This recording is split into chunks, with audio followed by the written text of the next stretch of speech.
பிரித்தானியாவில் இருந்து உங்கள் உறவுகளுக்கு இலங்கையின் பாகத்திற்கும் இப்பொழுது ஸ்மார்ட் போன் மணி மூலம் பணம் அனுப்ப முடியும்.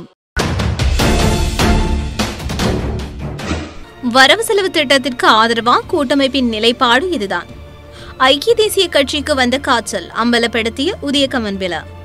நீதிமன்ற தீர்ப்பை எதிர்பார்த்து காத்திருக்கும் மஹிந்த. தேசிய அரசாங்கம் என்பது நகைச்சுவையானது. மஹிந்த கிண்டல். இது கையாலாகாத அரசு. எதிர்த்தே வாக்களிப்போம். வரவு செலவு திட்டத்திற்கு ஆதரவாக வாக்களிப்பது குறித்து இதுவரையில் தீர்மானிக்கவில்லை என தமிழ் தேசிய கூட்டமைப்பு தெரிவித்துள்ளது. கூட்டமைப்பின் நாடாளுமன்ற உறுப்பினர் சித்தார்த்தன் இதனை தெரிவித்துள்ளார். வடக்கு கிழக்கு அபிவிருத்தி தொடர்பான குழு கூட்டம் நாடாளுமன்ற கூட்டத் தொகுதியில் பிரதமர் ரணில் விக்ரமசிங்க தலைமையில் இடம்பெற்றுள்ளது. இந்த சந்திப்பின் பின்னர் ஊடகங்களுக்கு கருத்து வெளியிட்டுள்ள அவர் இதனை தெரிவித்துள்ளார். ஐக்கிய தேசிய கட்சிக்கு இன்று கோத்தபாய தொடர்பான காய்ச்சல் வந்துள்ளதாக நாடாளுமன்ற உறுப்பினர் உதய கமன்பில தெரிவித்துள்ளார்.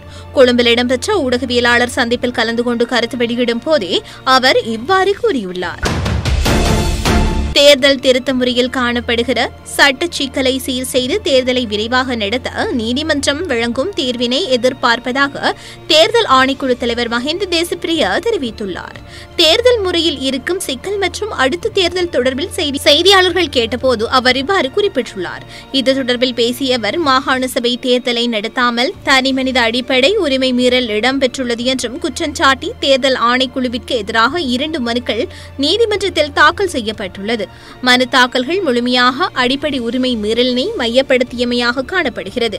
மாகாண சபை தேர்தலை விரைவாக நடத்த தேர்தல் ஆணைக்குழு தயாராகவே உள்ளது. சட்ட சிக்கல்களுடன் தேர்தலை நடத்துவதால் மாறுபட்ட விளைவுகள் ஏற்படும். ஆகவே நீதிமன்றமே அடிப்படை உரிமையினை பாதுகாக்க ஒரு வழிமுறையினை ஏற்படுத்தி கொடுக்க வேண்டும்.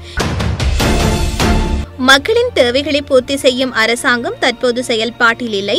மாறாக மக்களை நெருக்கடிக்குள்ளாகும் செயல்பாடுகளே இடம்பெறுகிறது என எதிர்க்கட்சித் தலைவர் மஹிந்த ராஜபக்ஷ தெரிவித்துள்ளார். ஐக்கிய தேசிய கட்சியினால் நாடாளுமன்றத்தில் சமர்ப்பிக்கப்பட்டுள்ள 2019 ஆண்டுக்கான வரவு செலவு திட்டத்திற்கு எதிராக இம்மாதம் 5ஆம் தேதி இறுதி வாக்கெடுப்பிலும் ஜேவிபி எதிர்த்து வாக்களிக்கும் என ஜேவிபியின் நாடாளுமன்ற உறுப்பினர் பிமல் ரத்நாயக்கா தெரிவித்துள்ளார். கொண்டுலோயாவில் இடம்பெற்ற கூட்டம் ஒன்றில் கலந்து கொண்டதன் பின்னர் ஊடகங்களுக்கு கருத்து தெரிவிக்கும் போது அவர் இதனை தெரிவித்துள்ளார். அனைத்து செய்திகளையும் பார்க்க லங்காஸ்ரீ நியூஸ் சேனலை சப்ஸ்கிரைப் பண்ணுங்க. உடனுக்குடன் பார்க்க வேண்டுமா? அப்போ கீழிருக்கும் பெல் பட்டனை கிளிக் பண்ணுங்க.